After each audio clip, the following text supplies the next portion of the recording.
Good morning, everyone. My name is Richard Lewis Brown, and today is June 13th, 2021. It's Sunday morning, and I want to do a nice little video today in a very relaxed atmosphere, relaxed tone of voice. And I'm going to try to talk to you today because I know a lot of people are concerned that I won this election that no one thought I could win, with the support of 2,637 voters who supported me and supported my 10-point platform. And, today's video is titled, Have Faith, Don't Stop Believing. And the reason why it's titled that is, a lot of the voters who voted for me are concerned that Local 1000 is going to either, one, disqualify me, and therefore Yvonne Walker would stay in as the current president, the incumbent, or they're going to try to throw out the whole election and do a re-election. And so I want to reassure those 2,637 voters who voted for me in my 10-point platform, do not lose faith. We will get through this together. And if you want to take action as far as calling the MRC, URC, to tell them that to honor your voice and to honor your vote, please do. If you want to contact the news media and tell them that Local 1000 is trying to throw out an election that Richard Lewis Brown won with your support, please do. Make sure you tell all your co-workers, tell your bosses too, tell everyone that we had an election and the incumbent, the four-time incumbent, she lost, and the person who they thought could never win won the election. And as you can tell here with this article from SAC-B, in the very first paragraph, they call me a controversial candidate. I don't know if that's really good journalism or not, but that's what this t-shirt wrote about me. And so let's look at the word controversial and look at me. Is it the fact that I feel so strongly about this union that I ran 3 times and I wouldn't quit? And when people told me that I could never beat Yvonne Walker in an election that she controls by appointing the elections committee, and she appoints the protest committee, and they answer to her, and she knows where all the dues-paying members are for our union, she knows what DLCs they're in, she knows their voting patterns. Is that why they call me controversial? Because I wouldn't quit? I didn't stop believing, and I put my faith in God, and God revealed it to me last summer that I won the election, and that formally and informally, I was the president of Local 1000, its 3rd president in Local 1000 history. Is that what makes me controversial? Is it because I told people that you have to pay to vote in this union, and that's a poll tax, and as a black man in America, I find that disgusting, because that's discrimination. And so in the paper, when they told you that I was trying to buy votes, I pray for those who are my enemies who are trying to spread this narrative. I simply told people I would pay for their membership so they could vote in this election because I think voting is that important. They tried to say that I was telling them that they had to vote for me, and I didn't do that. That's the first thing. I didn't try to buy no one's vote, but you know this about me. And the second thing, no one took me up on my offer anyway. But they're trying to spin the words around because that's what my enemies do. The word controversial is very interesting. People who run for political office, they make promises to you, and you know deep in your heart they're not going to do half of what they say. Ironically, when I tell you what I'm going to do, it scares people into a great panic, into a great frenzy, because they know that I speak the truth with my passion. And when these people tell you that my conduct is unbecoming, what they're really telling you is I'm an outspoken black man who's very passionate. And what they're really saying is I'm an angry black man. And I told you last summer when our union started talking about Black Lives Matter, I told you these people who are claiming these things are not true. I told you this. And I said, just watch. And I said, when she opened her mouth about Black Lives Matter last summer, I knew I had her. Because she doesn't care about Black Lives Matter. That was just a political movement. If she really cared so much about Black Lives Matter, why, when I won the election, the very next day and the police were at my house, and I survived the police stop because I wasn't stereotyped by the police and I didn't stereotype them, why didn't Yvonne Walker call to see how I was doing about my black life? Because she doesn't care and she never has. And so when I tell people who voted for me, stay inspired, don't give up.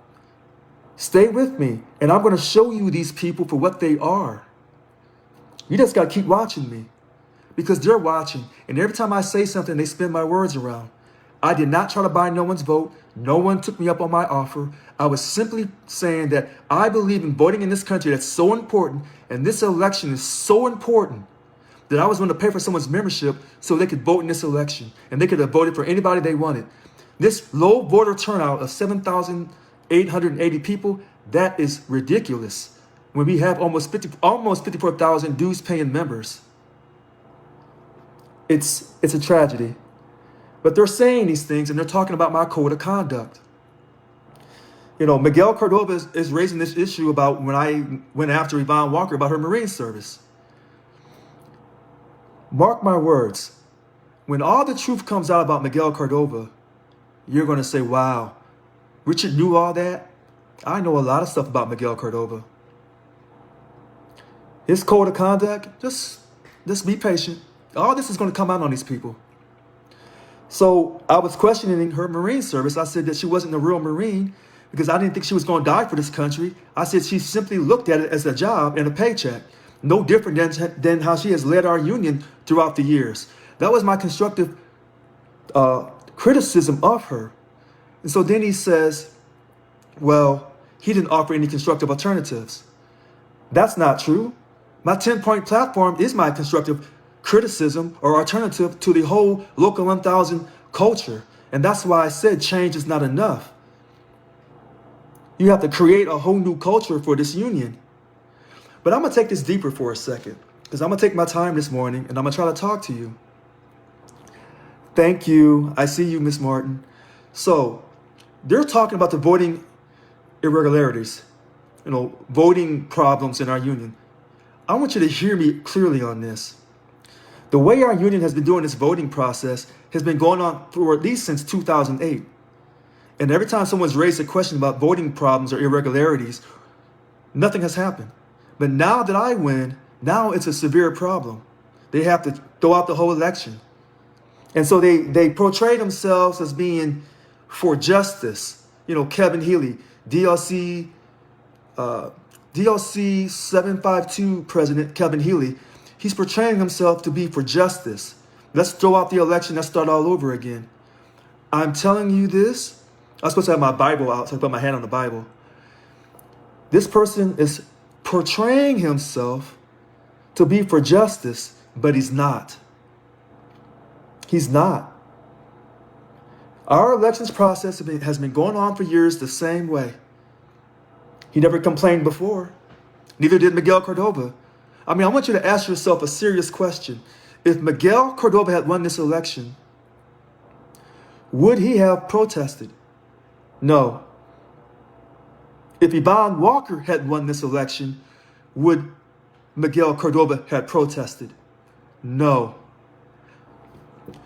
Now, remember that email they sent out, that secret email that nobody knew about? The only reason why Tony Owens was able to use that as part of his protest, the only reason why is because of me. I'm the one that had it. Because people trust me. They don't trust these other candidates. I put it up on Facebook and I said, this is wrong. This is wrong. And so Kevin Healy said, well, Richard, you said if you won the election, you would still do a protest. And I was going to, until I found out that there are people out there who want me out of here. And they want me to swear in first, and then they're going to vote a vote of no confidence to get me out. And these Unite Members for Change group, they know who these people are. And some of the people are in the Bonds group. See, our union is split 3 different ways. And that's why I didn't do a protest. When I found out they're trying to get rid of me, I said, well, then I'll stand back and be quiet. These people did that protest the way I thought. Thank you, Katie. Thank you very much. I do have the truth and integrity. Thank you so much for your vote. They waited till the last day to put their protests in. That's a very strategic move. They did exactly what I thought they were going to do. And I thought they was going to try to attack my conduct. And then they was talking about the voting irregularities. Mark my word, The only reason why they know about these voting problems is because I was challenging the people who were opening up the ballots, and then they were counting them. And I was challenging them on so many different issues.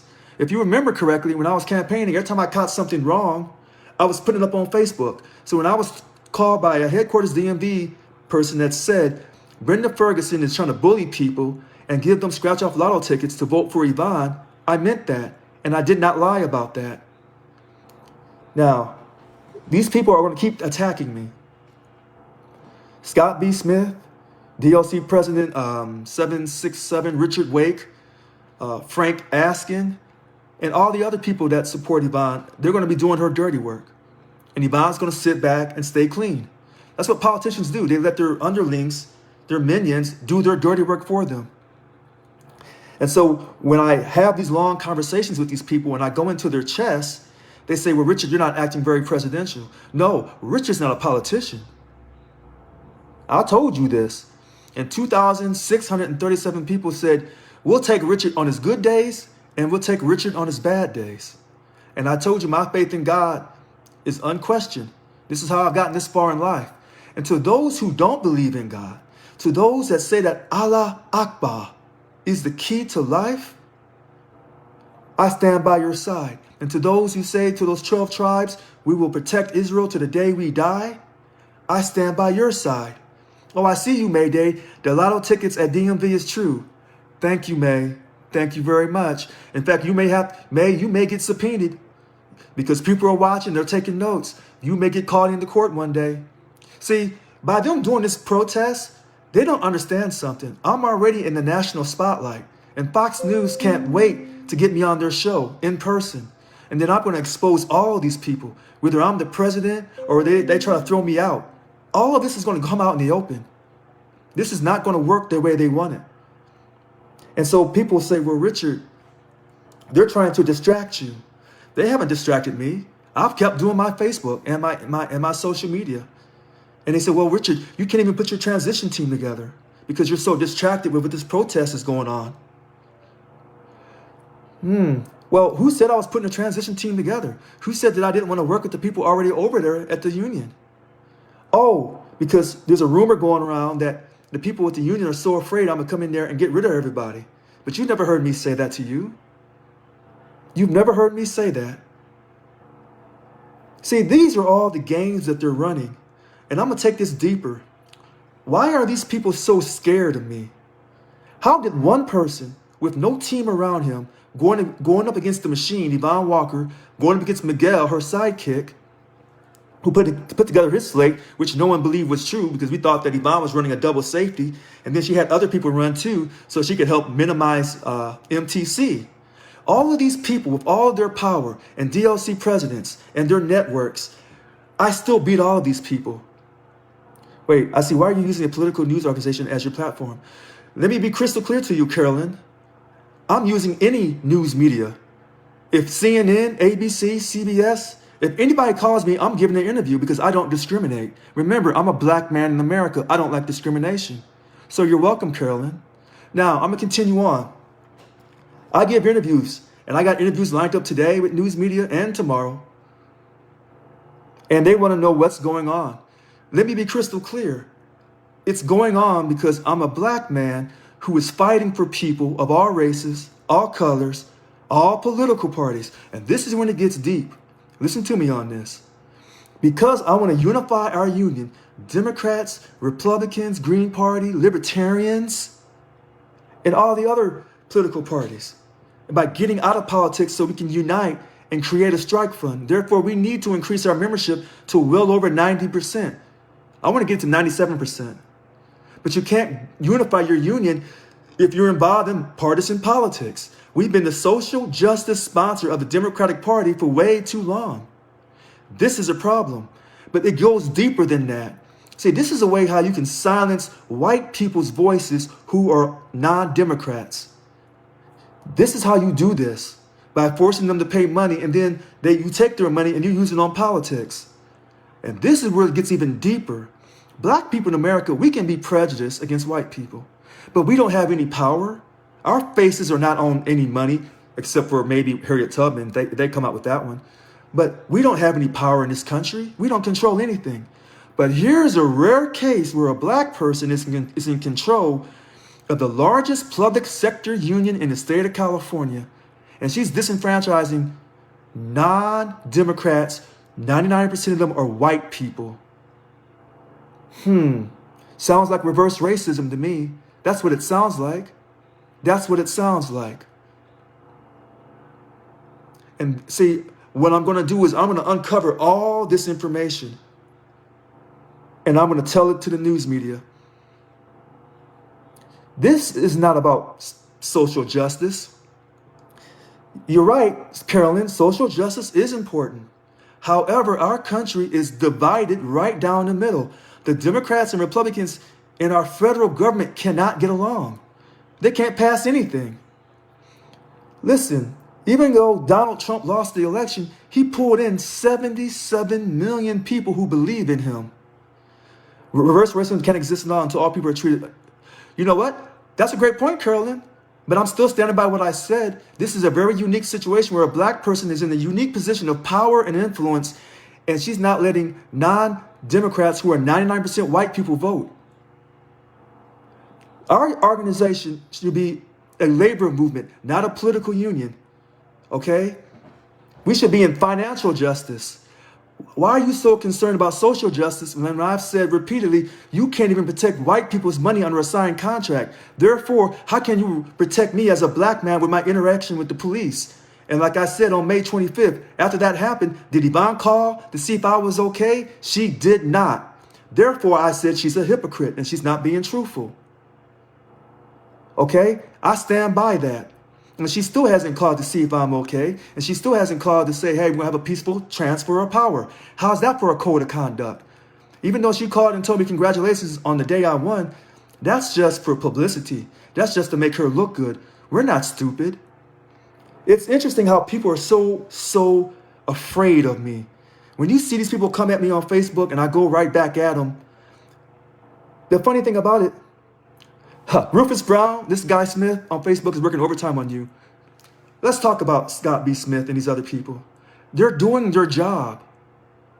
They are out to attack me. They're doing their job to protect the institution of status quo.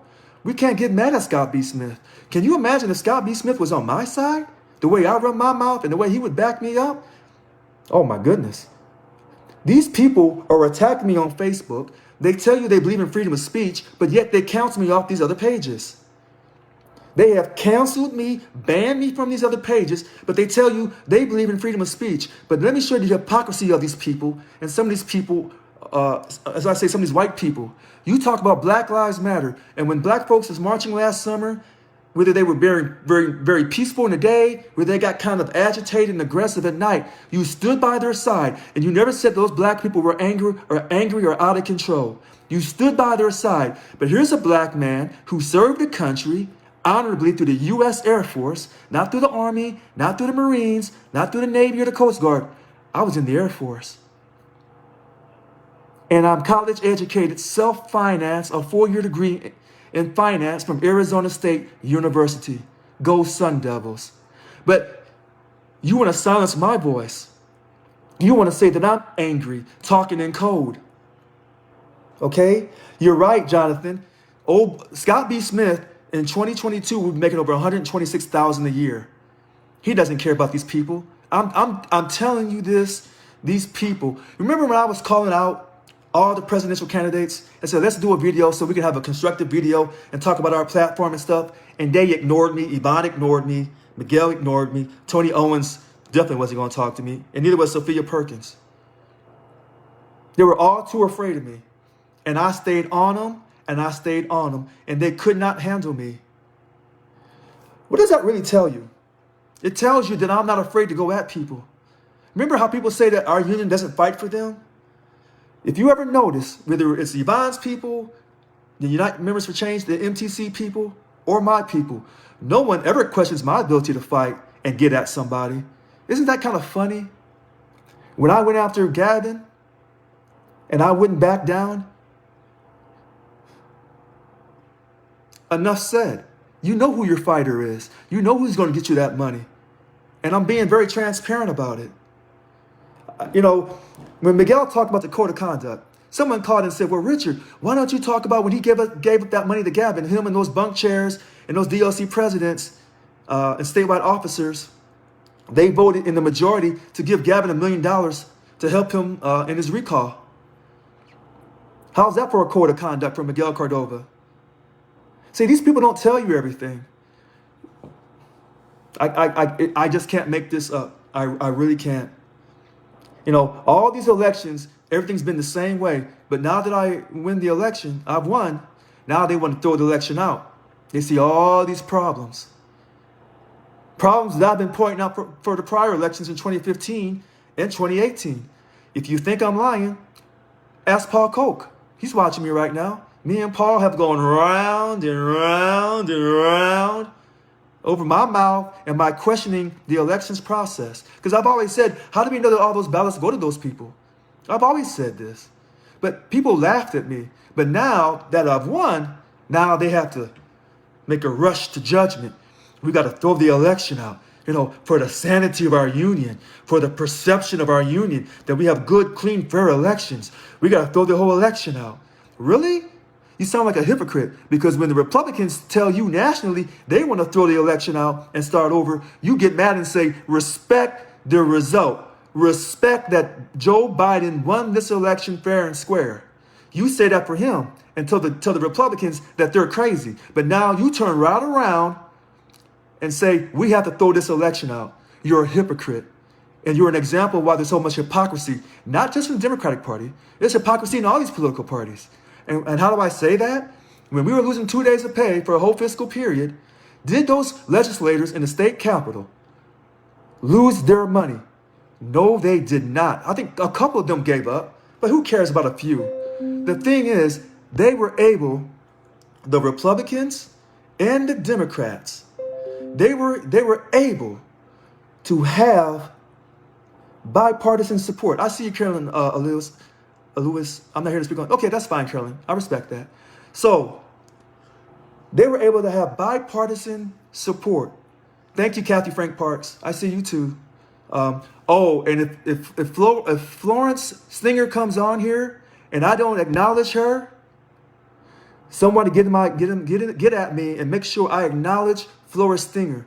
Because she said I didn't acknowledge her yesterday or the day before, and so I apologize. When she comes on, I will acknowledge you, Florence Stinger. She's a heffin. She's a heffin. We would like, well, now she's texting me. We would like to invite you to our meeting.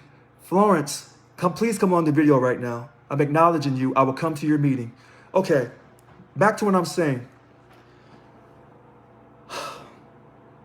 What was I saying? About the election. This was a fair election that I won. But they don't like the fact that I won.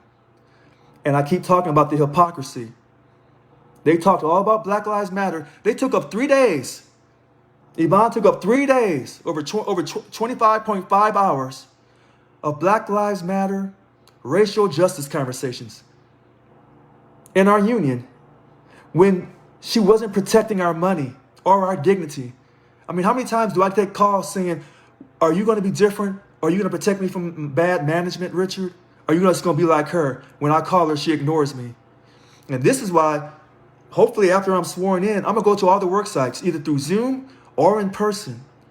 That's going to be my first line of business, to let people know that everything is going to be totally different. We're going to create a whole new culture for this union. Now, first I have to get past this protest. This protest, they don't have a ground to stand on. And I want you to think about this. Miguel was talking about when I was criticizing Yvonne for her Marine service. But I'm a veteran, and she's a veteran. Is Miguel Cordova, did he serve this country? Did he? Why is he so concerned about what I'm talking about her? Why is he trying to defend her? Why can't she defend her own self? Why does he feel that he has to rush to protect her? I thought he was competing against her to win the presidency. Or maybe he wasn't competing against her. Maybe he was just put there to slow down Sophia and Tony Owens.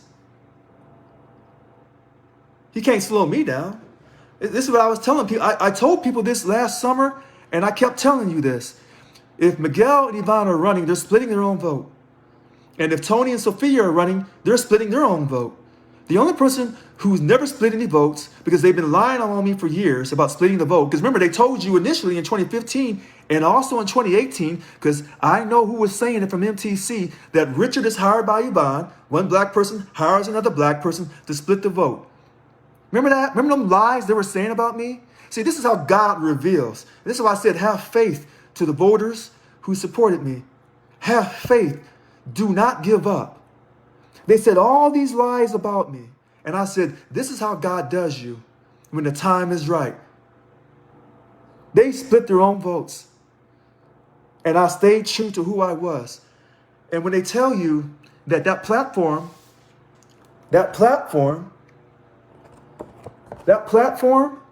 that's so revolutionary, so delusional, they want me to break that contract with you. See, the same way our union has broken contracts over the years and just given up our money, they want me to do the same thing on the platform. Break it. That's my contract to the people who voted for me.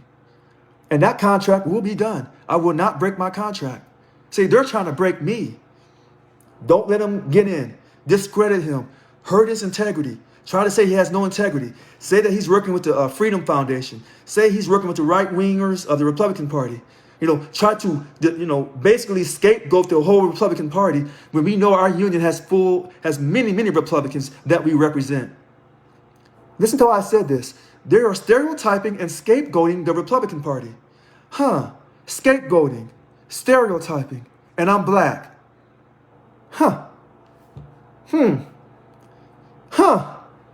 Wow. I don't like scapegoating. I don't like stereotyping. But I'm the one that's crazy and delusional. No, these people are liars. And they're hypocrites. I mean, they were telling you that Black Lives Matter only when it fits their purpose. My black life doesn't matter to these people. They're saying that when they tell you that I'm emotional and I'm angry or I'm out of control, that's code for that he's an angry black man. And I want to send this message on June 13th. 2021 on Sunday, the Sabbath, to every black man in America that's running for office. Don't you try to act like Barack Obama, okay? There's only one Barack. And man, that brother is brilliant. The pretty brown-skinned brother. Can't nobody touch him. Him or Michelle. But for the rest of us black men, be yourself. And when you're passionate, you're not angry. And you don't have to be on the sports field or preaching in the pulpit. You can run for office, speak with passion, speak with tenacity, the way Malcolm X used to do it, the way Dr. King used to do it. Okay? The way Dr. Carnell West does it today, Dr. Dyson. Speak with passion. Don't let these people break you.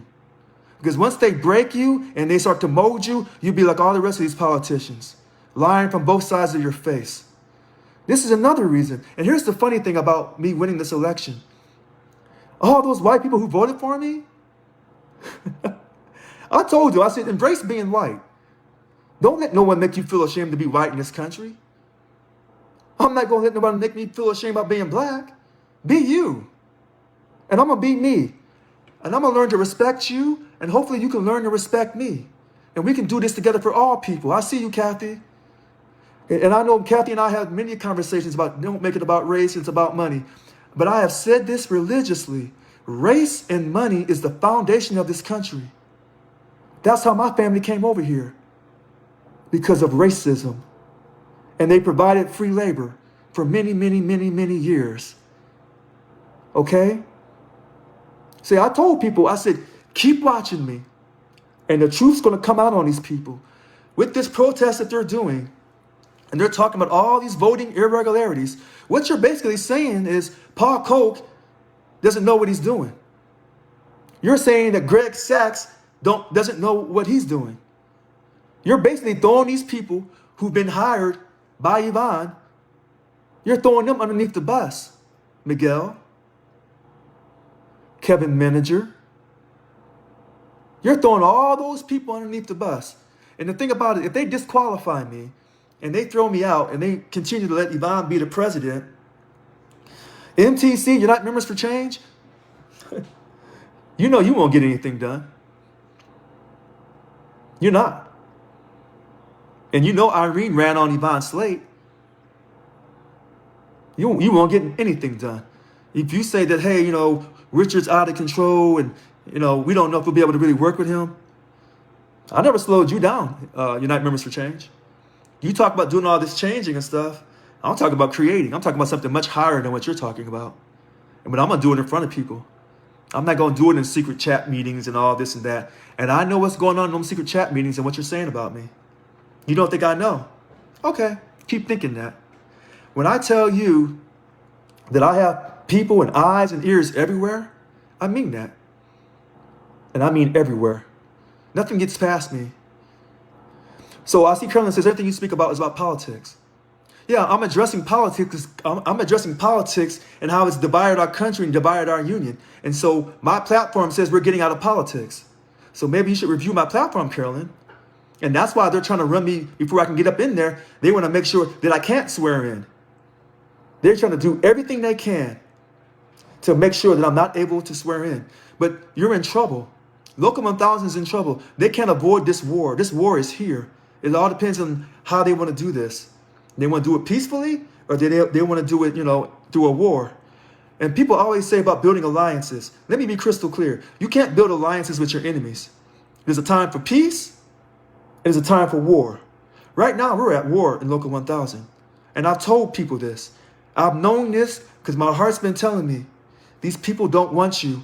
And they'll tell you anything you want to hear, but they don't want you around, and they're going to try to destroy you at the first opportunity, the first mistake you make. But I put my faith in God through Jesus Christ, and let the spirit world, the archangels, let them surround me, let them protect me.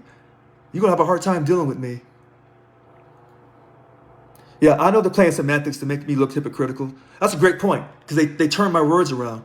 Remember when I said that they use our money on politics, and these people like Scott B. Smith, they tell you that our money is not used on politics? It tells you on the membership application that they use your money on politics. And when they tell you, if you hit this box, that means we're not going to take out an additional, the key word is additional $2 for politics. They tell you the dues dollar breakdown, they use your money on politics. But see, they want to deceive you. That Coke money is just voluntary money, extra money that goes to international. That money doesn't come back to you. It doesn't come back to help our causes unless they want to send it back. And they're trying to tell you the money they gave to Gavin came from that Coke money. Once I'm sworn in, we're going to find out where that money came from. And I'm willing to bet everything that money came from the PAC. That PAC money is money that came from our dues. They say that I'm wrong on this. I'm not wrong. See, every time these people run at me and say that I'm wrong on this and I'm wrong on that, every time it turns out I was telling you the truth the whole time. I told you who these slates were and how they were running last summer on September 25th, 2020. Remember Scott B. Smith when he attacked me and said, I don't know what I was talking about? He was the one that was lying to you. I knew exactly what I was talking about. Now, those other people like Robert Bays and those other people who decided to run, now I didn't see that coming. That I didn't see coming. And, when they decided to give the money to Gavin, because I said that I was not going to support him, that was another way to, quote, say, hey, we're so afraid of Richard. I see you, Kathy Beckham. Thank you. Oh, thank you very much. Became a dues paying member again just to vote for you. Yvonne doesn't represent me and doesn't care about us. She doesn't deserve my money. You know what, Kathy Beckham? I agree. Can you stream on YouTube? Luke Cerna, I'm not that savvy. So after I'm done, I'll load this up to YouTube. And then they get loaded to my website as well. What I'm simply trying to tell everyone is, I did not buy any votes. That's slander against me. No one accepted my offer. I was proving my point that you have to pay to vote in our union. That's a poll tax. That's not right, because these wages and working conditions of all these jobs that we do is exclusively controlled by Local 1000. So whether you pay money or not, you should be able to vote and be a job steward. Let's talk about that job steward real quick. This is another reason why they don't want me to take office. How many people work in a work site where they're the only job steward or they have no job stewards? And then when they shut down the LAPS program last March, all the people who wanted to be a job steward, they were basically put on the sidelines. And how many people have told you they wanted to be a job steward, but the union said no? When's the last time you heard me tell you, no, you can't be a job steward? I'll never tell you that. And I know some people be job stewards just to try to get rid of me. They should. This is a capitalist country. You must compete. If you open up this union and let everybody vote and be job stewards and open up these elections, you're going to find out there's some smart people who will tell you the truth, who can campaign their butts off because they have faith and they believe in the golden rule and they have that positive mindset. And then what you'll see the very best start to really compete to be the leaders of Local 1000. And then you'll see us get superior contracts. You'll see people who have their self-esteem, who have their confidence, who are not liars, who are not trying to deceive you. When you open things up, that's when the cream rises. That's why it's called capitalism. But as long as you stay stuck in this status quo and you keep putting all these restrictions about you got to do this, you got to do it like this, then you'll keep getting the same people. And that's why they're game planning now to make sure the same people are elected back to the bunk chairs so they can continue to have the same people trying to negotiate the contracts. They got all these things that they're running behind the scenes and they think that I'm not aware of it. It's not true. I know what they're doing. And they smile on my face. Okay. Again, I didn't buy any votes. No one took me up on the offer. This idea that my conduct was out of control because I was, they use the word aggressive in this article, aggressively. What does it say? And has aggressively attacked opponents on social media. Listen, because I'm calling these people out for being frauds, that's being aggressive? And I did it out in the open? And I didn't talk behind their back? See, all these so-called leaders, they talk about one another behind each other's back. I go right out in front and I tell you how I see it. And I do it with strength. And they call that aggressive. Is it because I'm black? Would they say the same thing about a white man who had blonde hair and blue eyes, that he was being aggressive? Would they say that about a white man? I say no. If you say, well, Richard, you're being too sensitive. Oh, I'm being too sensitive. Oh, really? Okay. Yep. And we need someone aggressive to negotiate, not roll over. You got that right, Gina. See, that's what they're afraid of. And, they try to portray me as being out of control. But again, I keep telling you, how did I serve the Air Force if I was out of control? How did I push myself through college and get a 4-year degree that I paid for out of my pocket? And I wasn't on sports scholarship or minority scholarship. I didn't use any student aid. I worked, had financial discipline. These people really don't know who they're messing with. They really don't. They think that I just got lucky. They're mistaken. If they toss this election out and they allow me to run again, you realize I'm going to get a lot more votes. Now, let me tell you a little bit extra on this, because I always try to put something extra in all my videos to see who's really watching. They run a new election, and they decide to let me run. Do you think Miguel's going to really run again? Do you think Ivan's going to really run again? Do you think Tony and Sophia will really run again? Because if Miguel decides to not run and let Ivan run, and so he'll try to transfer his votes all over to Ivan, then she'd have enough to beat me. Which means if MTC would just, quote, not run, then I'd pick up their votes and I'd beat her. Oh, you didn't think I did the numbers? I did. You guys, I have a degree in finance. I don't know what's wrong with you guys. I don't know what you're thinking. You're not. They want to run a new election, I'll get a lot more votes. Because I've gotten too many calls from people who are dues-paying members who said they don't vote in these elections. But now that I'm in, now they're thinking about, participating and wanting to have a voice. If they have a new election that keeps her in office, and they'll try to drag this out. And the only thing you're going to do is help me build a bigger base than I already have. And then I'm going to try to pull down that 21,000 votes that I'm looking for, because then I'll have a true mandate. Right now I have a mandate, but it's not financially the number's not big enough. So all the smart people say your number's not big enough. Let me run again, and I'll pull down 21,000 votes. And then I'll have a mandate. And if you disqualify me and throw me out, then everybody will know that my black life doesn't matter. And all that Black Lives Matter is a bunch of hot garbage. It's just a bunch of hot garbage. When I spoke up and exercised my voice in a passionate manner, and I didn't loot, I didn't destroy buildings, I didn't destroy my community, I used proper English, I never cursed, I said shat. I did all those things. And I voted and I served the country. I acknowledge when I do wrong. I acknowledge when I don't have to acknowledge when I do right, but I acknowledge when I do wrong.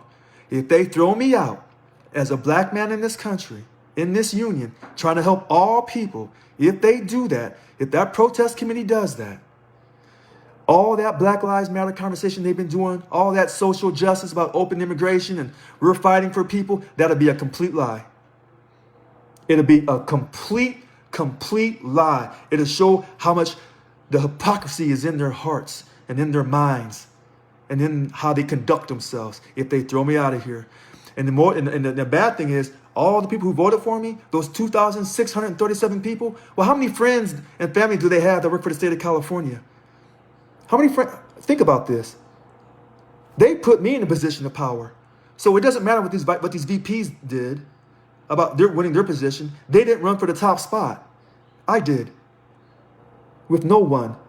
And won. See, the VPs don't set the pace for the organization. That's why another reason why they don't want me in there. The president sets the pace, not the VPs. And this is why they don't want me in, because I'm going to set that pace. And that pace is going to be about equality. Create excellence, create a new culture of excellence for Local 1000. And that 10-point platform that's well thought out is about inclusion, bringing people together, giving you financial transparency, letting you know where your money goes, getting rid of those establishing term limits for all elected leadership positions for Local 1000, but getting rid of the time restraints where you have to be a job steward for 2 years. That's hot garbage too. That's why they did that thing last March. They stopped the stewardship program. So now people are dragging behind, and then they can decide who becomes stewards. It's just a bunch of hot garbage. This whole thing is hot garbage. The status the status quo, the science of being stuck on stupid. I've said this a million times. You're suffering from Stockholm syndrome. All these things are going on, but they're trying to portray this narrative, and they're working around the clock. So when I used to put all those Facebook posts up, 20, 30 in a day, and you thought I was out of control, you see how they're coming back at me? Because they're trying to control the narrative. So this is a fight to control the narrative of the story. And the real interesting part of the story is, the only thing I'm trying to do is not enrich myself. I'm not taking a salary stipend. And that's another big deal that I don't talk much about. They're not getting those salary stipends once I'm sworn in. That's another reason why they don't want me around. They want that money. And they want to continue to send money to international. When they say that, we're stronger together, I can't tell, during the furloughs and the POPs, when did international come down and say, hey, we're going to make up for that money that you're losing? They never have, and they never will. See, you think that I'm just taking on Yvonne Walker and Gavin Newsom. No, there's other people international, like Mary Kay Henry. There's a whole group of people that I'm taking on. You just can't see it yet, but I'm going to expose all this for you in this big picture after I'm sworn in. Okay, so we had an easygoing June 13th, 2021 Sunday conversation. It's about don't lose hope, don't lose faith, don't stop believing, because that wheel in the sky keeps turning. We're going to get through this. I need all the people who voted for me, and even the people who didn't vote for me, who want to give me a chance. You got to contact the news media. You got to call the union and tell them, do not throw this election out. You got to exercise your voice. Don't let anyone bully you or intimidate you, because they're trying to bully and intimidate me. But they got the right one. I'm going to keep running my mouth. They keep thinking I'm going to make a mistake. They keep thinking that, thank you, Kathy. They keep thinking that I'm going to lose my mind. I'm going to get all angry and all that. No, I'm going to keep going into your chest, and I'm not going away. And like I said, I'm going to win this election, and we're going to create a whole new culture for this union. And all these accusations about me in the election is a bunch of hot garbage. And I don't care what the news media tells you. When I get to that TV screen, you're going to see just really everything about our union. And I'm going to expose them all. And that's what they're petrified of. A passionate black man that can give it to you. They don't want to hear that. They never have, and I don't think they never will. Because when someone, regardless of their color, when someone really brings it to you and tells the truth, it doesn't matter what color you are. But the fact that I am a black man, a dark-skinned black man, dark chocolate, as I always tell you, it really sends a powerful, powerful message about our country and about the ability to not quit, to keep fighting and keep fighting. And I'm going to end with this. That police report that they're dragging her, that 911 police call, I'm organizing all my information. This is going to happen. I'm going to talk to Chief Daniel Hahn and those officers. And we're going to find out who that person was that called on my residence, that alleged that a woman was screaming in my house. We're going to find out who that person was. And then we're going to be able to really know if that person is affiliated with Local 1000. And I think a lot of you are already guessing that you know who that person was. I want to thank you for your time on this Sunday, June 13th, 2021. Hopefully I covered a lot of ground. I will not be silent. I will not be bullied. I will not be intimidated. You will not be able to turn my words on me by being in the semantics. I put my faith in God through Jesus Christ. We're going to get through this together. That's a guarantee. Thank you. Make it a great day in the state of California. All right. Bye-bye.